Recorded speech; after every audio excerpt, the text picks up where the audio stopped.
बिहार प्रदेश AIMIM के प्रदेश अध्यक्ष और विधायक अख्तरुल ईमान, उन्हीं से जानने की कोशिश करते हैं। अख्तरुल साहब, बहुत बहुत स्वागत है आपका।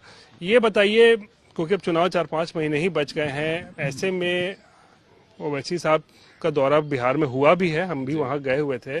काफी वो नाराज नजर आ रहे थे RJD और महागठबंधन से लेकर, लेकिन ऐसे में आप लोग, क्या एक खबर आ रही है कि कुछ गठबंधन करना चाह रहे हैं, महागठबंधन में आना चाह रहे हैं, क्या खबर है? नहीं, पिछले दिन के जो तौर तरीके रहे इन लोगों के, वाकईतन नाराज होने के तो हैं ही, लेकिन मामला ये है कि हम एक बड़े दायरे में सोचते हैं बिहार की जनता के बारे में और देश के बारे में। हमारी एक सोच ये है कि मौजूदा वक्त देश को जिधर लेके जा रही है बीजेपी, तो ये बड़ा नुकसान है देश के लिए। एनडीए के लोग जिधर लेके जा रहे हैं, हर तरफ मॉब लिंचिंग्स हो रहे हैं, गरीब और गरीब होता जा रहा है, अमीर और अमीर बढ़ता चला जा रहा है, रुपए की कीमत घट रही है, इंटरनेशनल इसमें लॉबी में भी हमारी सरकार बहुत ही मजबूत नहीं दिख रही है। तो ऐसे वक्त में ये है कि सोकल सेकुलर पार्टियां या समाजवाद पर जिनको भरोसा हो, जो समाज में सौहार्द रखना चाहते हो, ऐसे लोगों को आगे बढ़ाना चाहिए। तो मैं समझता हूं कि इस वक्त उनके मुकाबले में साफ धुले हुए लोग तो नहीं है, लेकिन हाँ, इनके मुकाबले में, बीजेपी के मुकाबले में जो दूसरी ताकत है उनको मजबूत करना चाहिए। यही वजह है कि हम लोगों ने 2019 में भी असेंबली इलेक्शन से पहले वो किया था। हम लोगों ने बड़े पैमाने पर प्रेस कॉन्फ्रेंस किया था, आप लोगों को बुलाया था पटने में, और हम लोगों ने ये मैसेज दिया था कि साहब, इस वक्त बीजेपी को, जो जाहिर है नीतीश कुमार जी की हुकूमत बीजेपी की हुकूमत है, इनको सत्ता से बेदखल करने के लिए सोकॉल या लाइक माइंडेड पार्टियों का एक साथ होना जरूरी है। और इस वक्त अगर यहाँ की बड़ी पार्टियां जो गठबंधन में हैं, जिसको आप आज इंडिया अलायंस कहते हैं, जो वो महागठबंधन था, हम लोगों ने कहा भाई महागठबंधन अगर मुझे करीब ले तो मैं जाने के लिए तैयार हूं, है ना। हम लोगों ने दरखास्त दी और लालू जी तक पैगाम पहुंचाया। लालू जी उस वक्त, आदरणीय लालू जी थे उस वक्त रांची में, मैं गया, इत्तेफाक से 2 ही आदमी को मिलने देना था। उस दिन शत्रुघ्न सिन्हा साहब लोग आ गए थे, तो हम लोग को मिलने का मौका नहीं मिला। तेजस्वी साहब से कई बार हम लोग की मुलाकातें हुई और दूसरे लीडरों से भी हम लोगों ने बात की है की थी, लेकिन इन लोगों को ऐसा नहीं हुआ, इन लोगों ने अलायंस नहीं किया। और जाहिर है कि हम तो 5 सीट लाने में कामयाब हुए, है ना। तो 2020 की बात हुई, अब आप चुनाव 4-5 महीने के बाद है, इस बार क्या चाह रही है? अभी भी हमने उनके जिम्मेदारों से कहा है कि साहब, हम चाहते हैं कि बिहार में आपको राजद के लोग हों या कांग्रेस के लोग हों या महागठबंधन या इंडिया अलायंस के लोग हों, इनके सामने में तो सबसे पहली चीज सत्ता पाना है, उनको नंबर 1 की कुर्सी हासिल करनी है। लेकिन मैं जो पॉलिटिक्स करता हूं, मेरी पार्टी जो पॉलिटिक्स करती है, वो अदल और इंसाफ के लिए करती है, पीस मेंटेन्ड है और लोगों के साथ जस्टिस हो। हमारी ये लड़ाई है। ये लड़ाई हम आज अलग रह के भी करते हैं, कल अगर उनका साथ मिला तो उनके साथ भी करेंगे। तो हम कहेंगे भाई, आपको सत्ता की तलब है, आपको कुर्सी की तलब है, और हम इंसाफ की लड़ाई लड़ते हैं। तो मेरे साथ आपकी कोई लड़ाई नहीं होनी चाहिए थी, तो मुझको साथ लेना चाहिए। मैंने बहुत ही स्ट्रांग मैसेज पहुंचाया है उन लोगों तक, मीडिया के माध्यम से भी पहुंचाया है, उनके जिम्मेदार MLA MPs के जरिए से भी पहुंचाया है।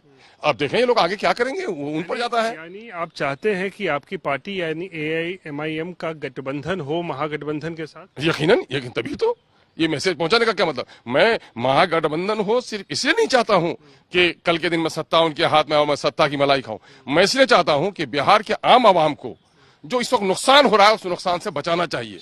अब ये है महागठबंधन के लोगों के पास कि वो सत्ता के प्रेमी हैं या जनहित में काम करना चाहते हैं, या फिर उनको बीजेपी वालों से कोई खौफ है, उनके पाले में मामला जाता है। लेकिन मैं तो चाहता हूं बिहार के साथ जो नाइंसाफी हो रही है, बिहार के दरमियान में देश में जो इसको, बिहार में जो सौहार्द को खत्म किया जा रहा है, उसको बचाया जा सके। मैं ये लड़ाई लड़ रहा हूं। लोगों ने कोई प्रपोजल भेजा है तेजस्वी यादव को?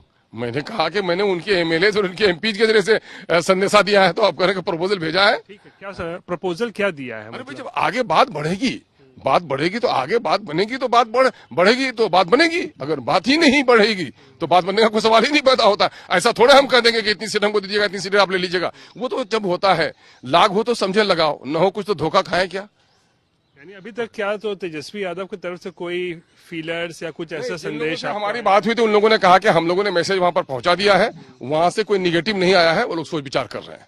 अब क्या है उनके दिल की बात, वो जानेंगे। लेकिन हमने अपनी बात कह दी है ईमानदारी के साथ। हम तो इसलिए भी कह देते हैं, हम ईमानदाराना तौर पर गठबंधन में शामिल भी होना चाहते हैं, और हम या आपके माध्यम से ये भी हम सबूत पहुंचाना चाहते हैं कि कल के दिन अगर कुछ नुकसान होता है तो फिर मुझको मत कहना कि हमने खेल बिगाड़ा है। जो आप पे आरोप लगता है बीजेपी की बीटी, किसी के आरोप की परवाह हम नहीं करते हैं। लेकिन खेल बिगाड़ने का आरोप तो यही लगता है। मामला यह है कि खेल बिगाड़ना, तो आज तो खेल बनाने की बात मैं करता हूं, तो खेल कौन बिगाड़ रहा है उसका सबूत तो देख रहा हूं मैं आज। खेल को अगर संवारना है, खेल जीतना है, तो आ जाओ ना, खेल तो आप भी कर रहोगे ना। भाई लेकिन एक बात समझ में नहीं आती, आपके पार्टी के जो मतलब मेन आदमी अध्यक्ष हैं, आपके राष्ट्रीय अध्यक्ष ओवैसी साहब, वो आते हैं सीमांचल में और वो बार बार कहते हैं, आरजेडी पर हमला करते हैं कि भाई पिछले बार आप लोगों ने धोखा दिया था, मेरी विधायकों को आपने छीन लिया, आपने 4 छीने थे, सर मैं 24 लेके आऊंगा। यानी कि उनका एक मूड जो है वो आरजेडी के खिलाफ इतना एग्रेसिव रहते हैं। एक बार सुन लीजिए, और अचानक से ऐसा क्या हो गया कि आप लोग अब आरजेडी के साथ गठबंधन करना चाह रहे हैं? 56 इंच के सीना वाले के खिलाफ नहीं है क्या? वो 56 इंच के सीना वाले के खिलाफ नहीं है क्या? बिहार पूरे देश में मॉब लिंचिंग हो रही है, उसके खिलाफ नहीं है क्या? देश में जो कुछ अराजकता फैली हुई है, क्या उसके खिलाफ नहीं है क्या? यूपीए के एनडीए के सरकार में सीना खोलकर जितना अवैसी साहब बात करते हैं, कोई दूसरा करता है क्या? मामला यह है कि यहाँ आए हमको एक ताजा गम था, गम की बात उसने की है, लेकिन उन्होंने ही जो हम लोग को इख्तियार दिया है। हम लोगों ने बात की कि बिहार के आने वाले पॉलिटिकल जो आजकल पॉलिटिकल सिनेरियो है, इसमें हमको क्या करना है, तो उनकी इजाजत लेके तो बात कर रहे हैं ना हम लोग। यानी ओवैसी साहब के तरफ से भी आप लोग को हरी झंडी मिल गई है? नहीं, अवैसी साहब ने हम लोग को इजाजत दिया है कि बिहार के ताल्लुक से आप लोग जो काम आगे करेंगे वो हमसे अप्रूवल लीजिए, और हम लोगों ने सोचा है कि भाई हम लोगों ने ये पैगाम देना चाह रहे हैं, तो कहा कि आप लोग देखे देखिए। अब्दुल साहब यही पूछे, इन प्रिंसिपल क्या ओवैसी साहब इस बात के लिए ओके हैं कि महागठबंधन के में शामिल आप लोग हो जाए तो कोई दिक्कत? क्या बात करते हैं कि हम आपसे जानना चाहते हैं। ये बात क्या करते हैं कि इस वक्त मोदी सरकार को उखाड़ फेंकने के लिए जो भी प्रयास होगा, मैं समझता हूं कि हर ईमानदार पॉलिटिशियन उसका साथ देगा। तो ओवैसी साहब ने आप लोग को इसकी इजाजत दे दी है बिल्कुल बिल्कुल कि आप लोग बातचीत आगे बढ़ाइए? हाँ हाँ बिल्कुल, हम लोगों ने उनसे कहा है कि साहब हम लोग चाहते हैं आने वाले दिनों में, कहा कि आप लोग उत्तर पर कोशिश कीजिए। अच्छा, अगर गठबंधन होता है तो कुछ सीटों पर आप लोगों ने बात सोचा जरूर होगा, कितने सीटों पर चुनाव लड़ेंगे साथ मिलकर? प्रेमिका देखे भी नहीं और उसके लिए आप तैयारी कर रहे हैं। कुछ चर्चा चल रही है ना, देखिए कुछ दिनों से वो बात तो मैंने कहा, लाग हो तो समझे लगाओ, न हो कुछ तो धोखा खाएं क्या। अरे बात करने पर आप तैयार हो गए तभी ना कुछ बात करेंगे हम लोग। और वैसे हम लोग ये तय करके रखे हैं कि अगर गठबंधन हो जाएगा तो मिनिमाइज करके हम लोग चलेंगे, अदरवाइज हम लोगों की 25 जिले में हम लोगों का साख खड़ी हो गई है। और जाहिर है कि हम 24 का टारगेट हम रखे हैं, तो जाहिर है तिगुना चौगुना लड़ेंगे तभी तो लेके आ पाएंगे 24। यानी आप लोग चाहते हैं कम से कम 60-70 सीटें लड़ें? यकीनन, तो फिर हम 24 का हदफ कैसे हासिल करें? आप लोग कितना चाह रहे हैं, आपसे जानना भाई हम लोग कितना चाह रहे हैं? हमको अगर लड़ने की बारी आएगी तो हम 100 सीट पर भी लड़ेंगे। अगर मैं कह रहा हूँ महागठबंधन नहीं, महागठबंधन में आते हैं तो महागठबंधन में आएंगे तो बैठ के बात करेंगे, वो बात उससे अलग होगी। फिर भी कुछ मन में होगा? ठीक है, वो मन में होगा। मैं ये कहा कि लाग हो तो समझन लगाओ, अभी तक उनसे मेरी कोई बातें नहीं हुई साहब, तो हम क्या बात करेंगे उनसे? क्योंकि खबर आ रही थी आप लोग 50-60 सीट पर मतलब कुछ बातचीत हो रही है। जब बैठेंगे तो अगर वो पहले बात करना चाहेंगे उसके बाद बात होगी, नेगोशिएशन होता ही है। आगे पीछे 2 कदम आगे वो बढ़ेंगे, 2 कदम आगे हम बढ़े, 2 कदम पीछे वो हटे, 2 कदम पीछे हम हटे, तो होंगे, मामला होगा। ठीक है, मैं ये नहीं बोल रहा हूँ कि आप लोग आगे पीछे नहीं करेंगे, लेकिन कुछ क्या 50-60 सीटों पर आप लोग लड़ने का मन बना रहे हैं महागठबंधन? यकीनन हम तो चाहेंगे कि भाई ज्यादा से ज्यादा शेयर मिले। महागठबंधन के जो भी पार्टनर्स होंगे वो तो हमेशा चाहेंगे ज्यादा से ज्यादा हमको सीट मिले, लेकिन हाँ कम सीट में भी मिले तो एक बड़े मकसद के लिए अपनी बलि देनी चाहिए। तो कॉम्प्रोमाइज भी कर सकते हैं? कर सकते हैं, जी जी जी जी। अच्छा, एक चीज बताइए, ओवैसी साहब अभी डेलीगेशन में गए हुए थे पूरे दुनिया में जहां पर आतंकवाद को लेकर, तो ऐसा संदेश गया कि अब ओवैसी साहब जो है या उनकी पार्टी जो है वो सरकार के साथ खड़ी नजर आ रही है, सरकार का पक्ष रख रहे हैं विदेशी धरती पर। अच्छा, ये बात बताइए कि पाकिस्तान से लड़ने के मामले में सबको एकजुट होना है कि नहीं होना है? जब देश हमारा है, ये देश एक बस्ती है, कश्ती है, कश्ती में लड़ने वाला मुद्दे और मुद्दाले भी अगर बैठा हुआ हो, कश्ती में पानी आए, कश्ती भंवर में हो तो सबको बचाने की कोशिश करता है।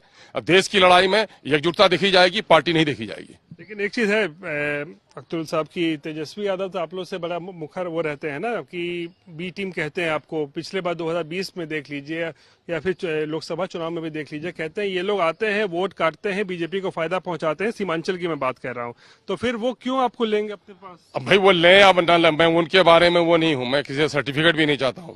लालू जी को मैं सम्मानित लीडर समझता हूं, तेजस्वी साहब आज अपोजिशन के लीडर हैं। हम लोगों ने बिहार की भलाई के लिए, बिहार के आमजनों की भलाई के लिए, बिहार में सौहार्द को कायम रखने के लिए हम लोगों ने जो बेहतर समझा है, हमने प्रपोजल दिया है।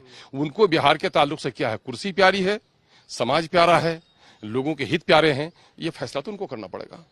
फैसला उनको करना। आप लोग तैयार हैं महागठबंधन में जाने के लिए? हाँ हाँ बिल्कुल, हम लोगों ने तो कहा भाई हम लोग खुले दिल के साथ काम करते हैं, हम लोग दिमाग के पैतरों के साथ काम नहीं करते, हम लोग साफ साफ दिल के साथ बात करते हैं, साफ साफ बात करते हैं, है ना। इसलिए हम लोग पास पेच पाच वाली बात नहीं होती, वो जलेबी की तरह घुमा घुमा के बात हम लोग नहीं करते हैं। सियासत नेक नियति से करते हैं, जन सरोकार की बात करता हूँ, जनहित की बात करता हूँ, न्याय की बात करता हूँ, सौहार्द की बात करता हूँ। लगता है इससे भी फायदा होगा कि खासकर सीमांचल क्षेत्र में जो है मुस्लिम वोटों का जो है वो जो बंटवारा भी नहीं होगा। मैं चाहता हूँ मुस्लिम के वोटों का क्या, मुस्लिम हो, शोषित हो, दलित हो, पीड़ित हो, आज कौन लोग पीड़ित नहीं है, महंगाई की मार किस पर नहीं पड़ी है, जेब किनकी खाली नहीं हुई है, किनके घर से नौकरी नहीं गई है, खौफ किन पर तारी नहीं हुई है, गरीबों के बच्चों को तालीम नहीं मिल पा रही है, चाहे वो उसका जात धर्म कुछ भी हो, हॉस्पिटल में दवाइयां नहीं मिल पा रही है, अफसरशाही का चलन बढ़ गया है, लूट खसोट की गंगा बह रही है। तो नुकसान तो सबका है ना, सबकी भलाई की बात। ये तो और बात है कि बीजेपी वालों ने धर्म का धंधा करके, धार्मिक उन्माद फैला करके एक अपना रोटी सेक लिया, नफरत की आग में इसने रोटी सेकी है, नफरत की आग बुझानी है और ये आग बुझेगी इंसाफ के जरिए से ही। चलिए, शुक्रिया बात करने के लिए अख्तरुल साहब। तो ये थे एआईएमआईएम के प्रदेश अध्यक्ष और विधायक अख्तरुल इमान, जो बता रहे हैं कि आगामी विधानसभा चुनाव के लिए उनकी पार्टी की तरफ से, या कहें तो ओवैसी साहब के तरफ से जो है एक हरी झंडी मिली है कि वो पार्टी, इनकी पार्टी जो है वो महागठबंधन में अगर शामिल हो जाए तो इससे फायदा हो सकता है। हालांकि अब जो गेंद है वो अब तेजस्वी यादव के पाले में है, कांग्रेस के पाले में है कि वो क्या ओवैसी की पार्टी के साथ गठबंधन करने के लिए तैयार है या नहीं, ये बड़ा सवाल है। कैमरा पर्सन दीपक कुमार के साथ रोहित सिंह, पटना।